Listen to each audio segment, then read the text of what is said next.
Continuando a aula, nós vamos começar agora a teoria geral da prova, certo? Nós vamos agora começar a tratar da matéria que é mais importante para a fase de conhecimento. E eu coloquei uma frase no slide que busca mostrar a importância do estudo dessa teoria, da teoria geral da prova, para o processo, que fala que a arte do processo não é necessariamente outra coisa, senão a arte de administrar as provas. Essa frase que eu coloquei no slide tenta mostrar a vocês, chamar a atenção de vocês para a importância desse estudo. E por que a teoria geral da prova ela é tão importante no estudo do direito processual civil?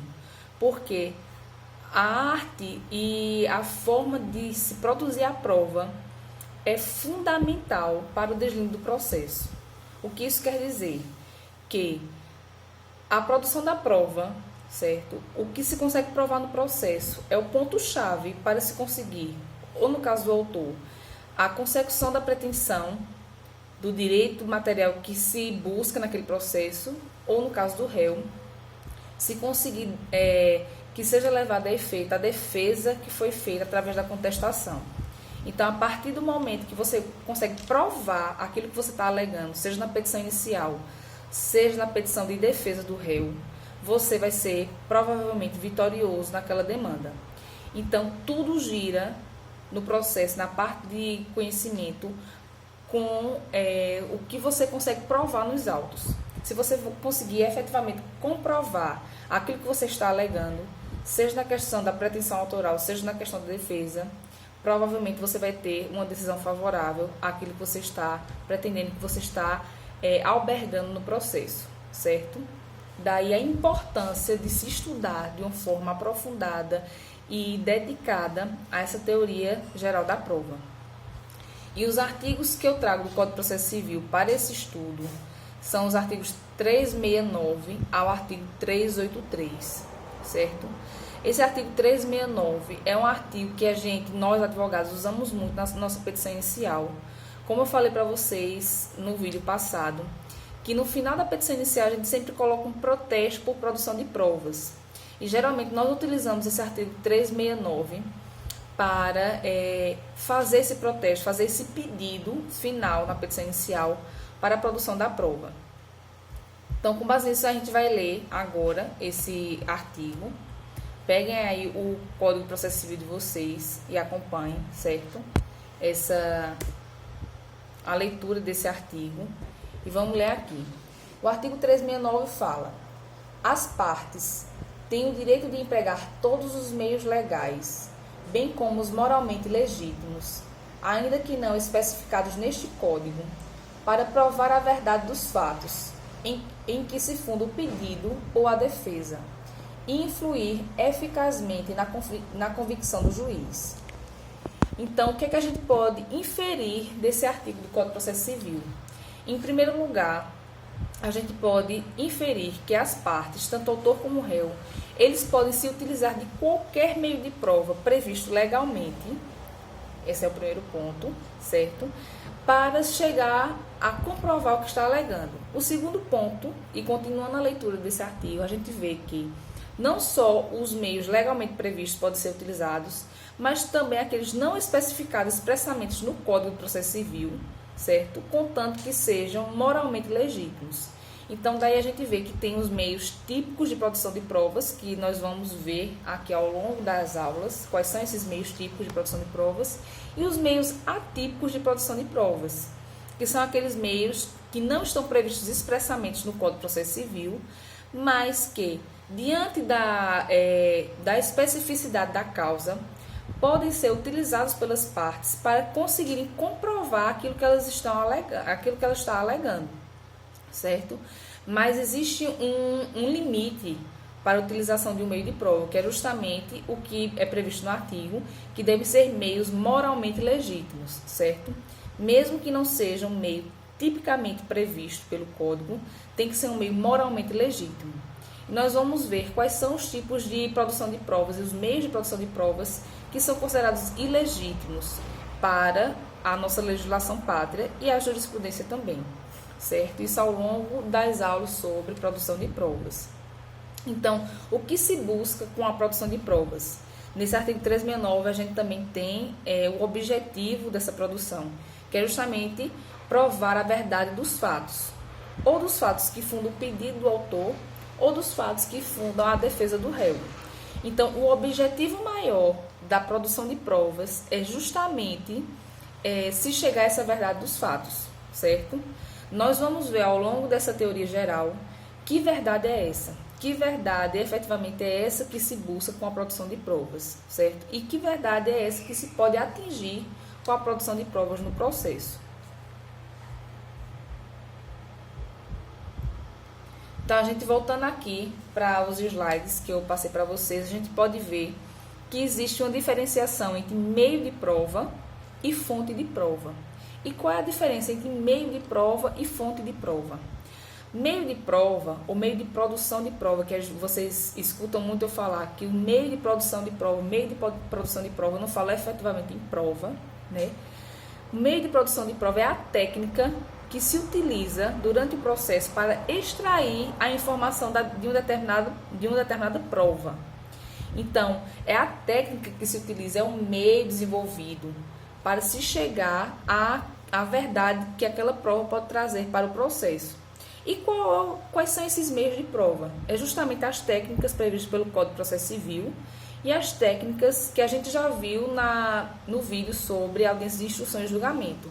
É justamente o depoimento pessoal das partes, a inquirição da testemunha, a prova documental, né? Então, o fato de eu inquirir a testemunha, de eu fazer perguntas à testemunha, e ele responder aquelas perguntas de acordo com o que ela sabe, com o que ela viu, com o que ela ouviu dizer, isso é um meio de extração da verdade, daquela prova, daquela fonte de prova, certo? O depoimento pessoal que eu colho das partes é um meio de extração da verdade, daquela fonte de prova.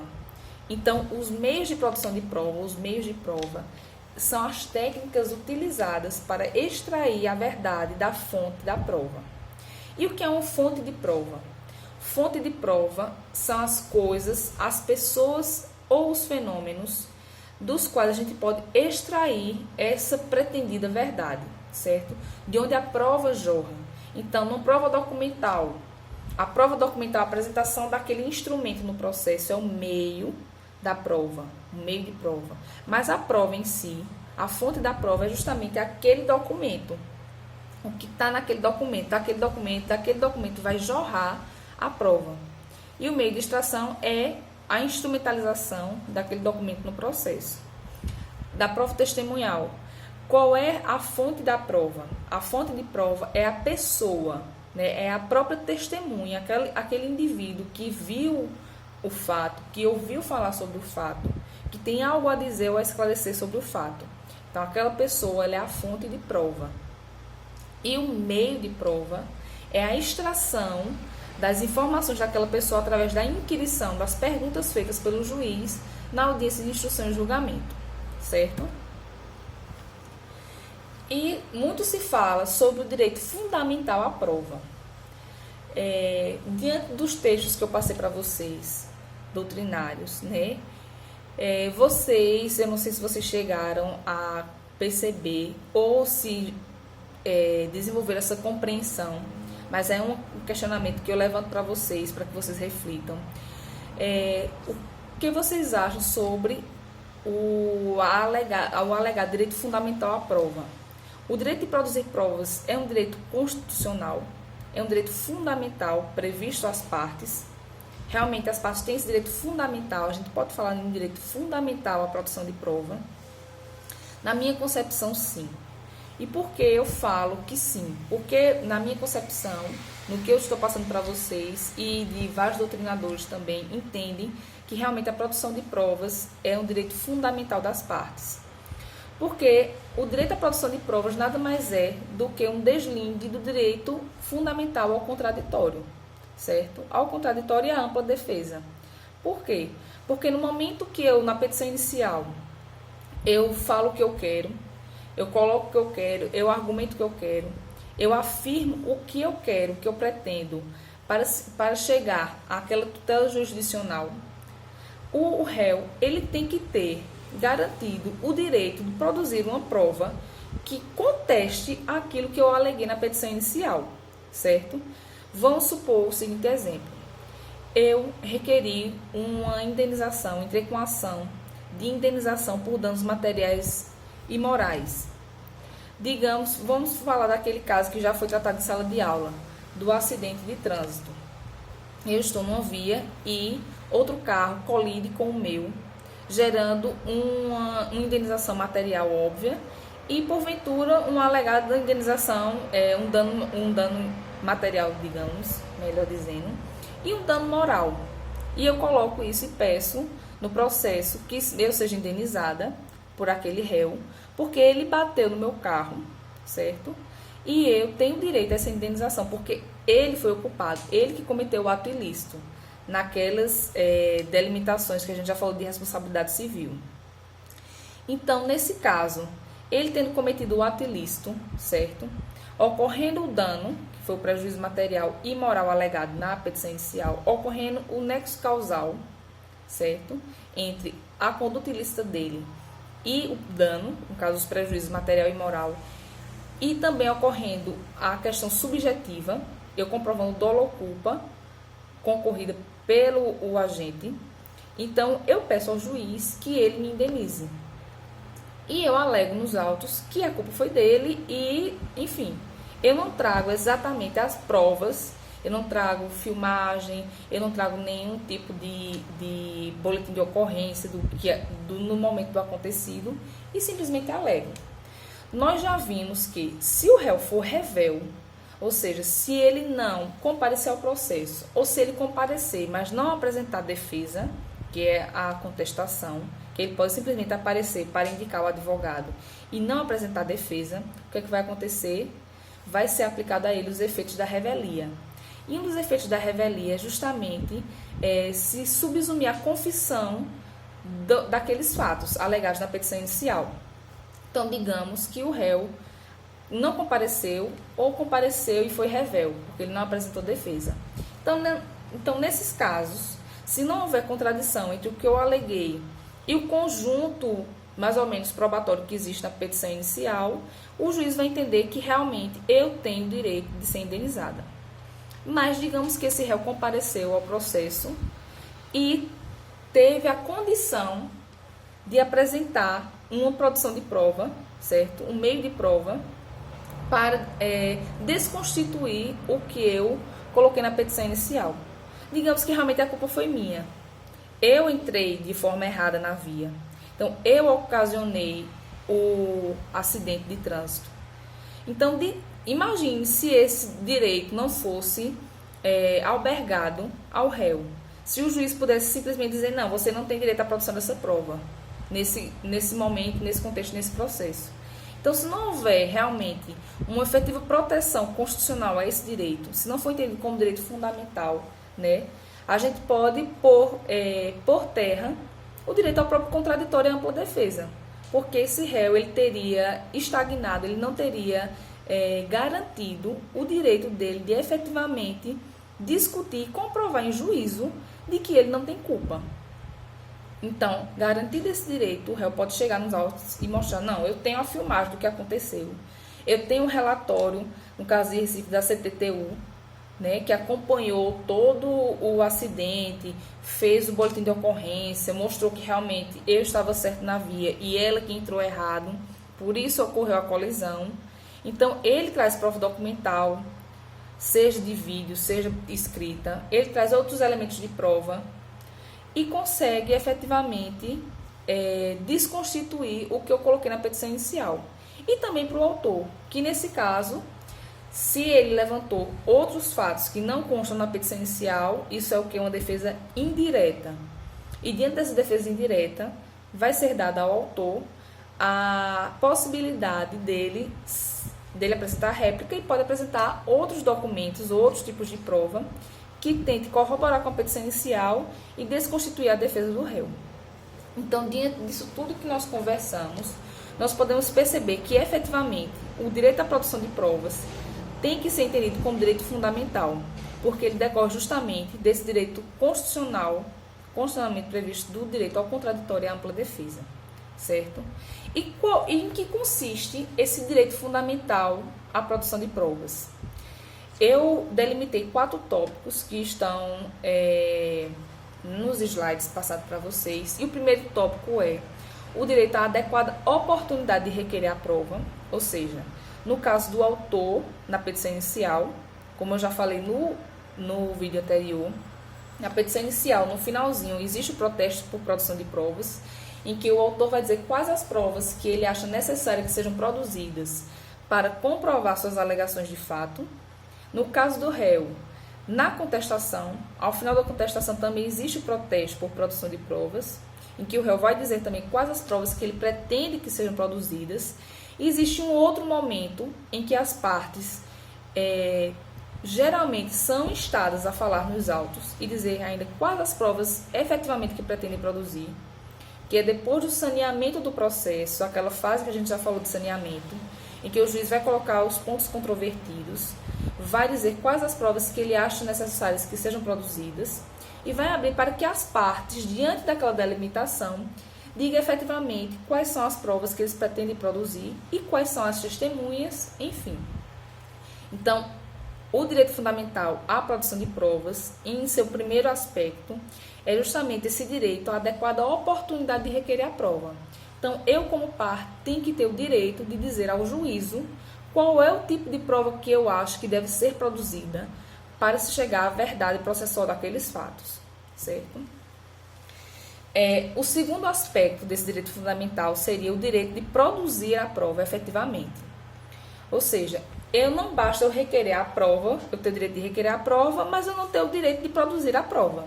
Então, eu posso, no caso, eu acho que é um caso de defesa, para eu defender meu ponto de vista na contestação, eu preciso comprovar isso através de uma perícia técnica. E eu preciso de uma prova pericial. Então, não adianta só eu ter o direito de requerer a prova. Eu tenho também que ter o direito de ver aquela prova produzida. Porque se ela não for produzida, provavelmente eu não vou ter como defender aquele meu ponto de vista e fundamentar o meu direito de defesa. Isso aconteceu na ação que eu falei para vocês no vídeo passado, da questão do dentista, em que eu entrei com a petição inicial, requerendo a indenização da empresa por conta desse equipamento que deu defeito nas radiografias e ele, por conta disso, não pôde entregar os documentos para os outros ortodontistas e teve que fechar a clínica dele por conta disso, do prejuízo que ele teve. E aí, na defesa, a empresa pediu que fosse realizada a prova pericial. E, obviamente, que na minha réplica, eu pedi para que o juiz ele não deferisse o pedido de prova pericial, porque como o equipamento ia para São Paulo, que a empresa é de Ribeirão Preto, isso geraria uma morosidade excessiva no andamento do processo, que realmente está acontecendo. Está há mais de um ano parado o processo, nomeando peritos que se recusam seguidamente, enfim. E aí eu tentei alegar por esse ponto, que não seria necessária uma prova pericial, porque eu já tinha trazido um laudo, no caso de um assistente técnico da minha parte, que mostrava realmente que aquelas radiografias estavam defeituosas. Coloquei várias fotos de radiografias mostrando que as radiografias efetivamente saíram manchadas, com listas, e estava impossível de um ortodontista fazer um acompanhamento do paciente com aquele tipo de radiografia. Mas diante justamente desse direito fundamental à produção de prova, para que no futuro não se chegasse efetivamente a anular o processo, porque não teria sido garantido ao réu esse direito de produção de prova, a juíza afastou minhas alegações na réplica e efetivamente concedeu esse direito ao réu, certo?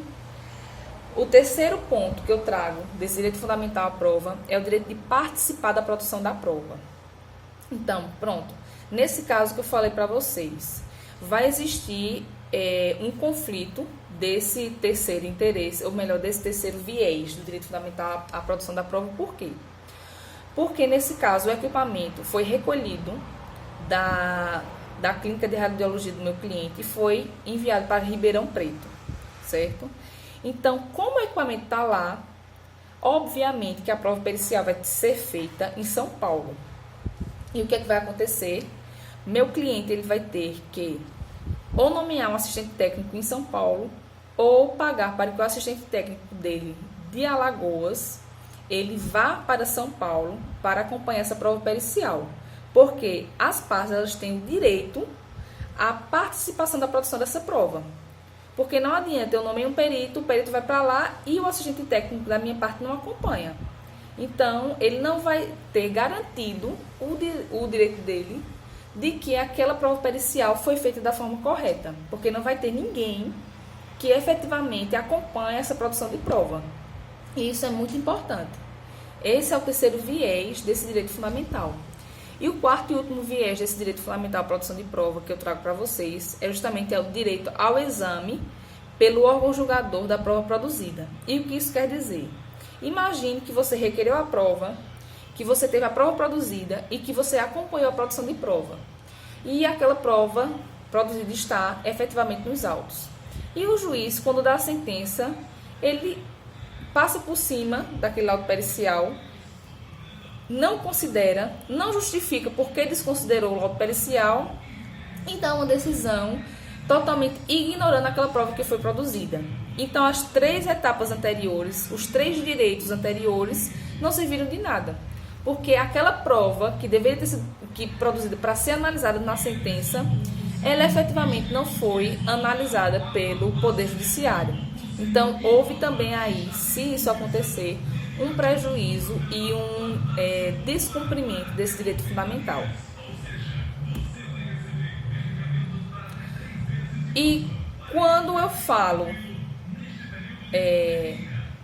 em classificação das provas, que vocês vão ver aí nos slides, que o próximo slide ele traz sobre classificação das provas, a gente tem a classificação em relação a diferentes vieses. O primeiro viés que eu trago é a classificação das provas quanto ao objeto. A classificação da prova quanto ao objeto pode ser classificada a prova como direta ou indireta. A prova direta é aquela que se refere ao próprio ato que se pretende provar, certo? É uma prova como essa prova pericial.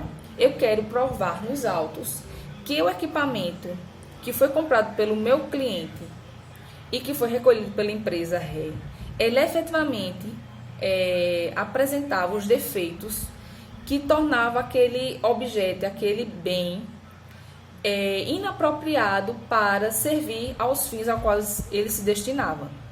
Então, a prova pericial ela vai efetivamente ser produzida e extrair um fato, exatamente o fato que se pretende provar, certo? E o que é uma prova indireta? Uma prova indireta é aquela que se refere a outro fato, do qual, por raciocínio lógico, se chega ao fato probando, certo? Então, eu não provo efetivamente que aquele equipamento deu defeito, porque por uma perícia